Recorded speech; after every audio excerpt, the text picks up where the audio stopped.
औज़ुबिल्लाहिमिनश्शैतानिर्रजीम बिस्मिल्लाहिर्रहमानिर्रहीम। जलवा रेज़ दवा खाने की तरफ से आज का जो नुस्खा है वो है खद्दर का, यानी सुन्न हो जाना।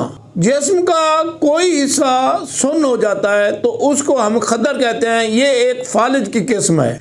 फालिज का दूसरा नाम है ये अंगली हो गई, पाँव हो गए, कोई ना कोई जगह इंसान की सुन्न हो जाती है तो उसको जारी करने के लिए, उसका खून जारी करने के लिए आज मैं आपको एक बेहतरीन चुटकुला बताऊंगा जिनके इस्तेमाल से आपका ये खद्दर, ये सुन्न होने वाली जगह ठीक हो जाएगी और आपका खून चालू हो जाएगा। आपने करना क्या है, आपने नमक लेना है, नमक और भूसी इन दोनों को बराबर वजन लेना है और गरम गरम कमीज करनी है। आपने इसके ऊपर टकोर करनी है, इसके ऊपर बांधना है। इंशाल्लाह अल्लाह के हुक्म से आपका खद्दर यानी सुन्न होने वाली जगह ठीक हो जाएगी। आप इसको बनाओ और इससे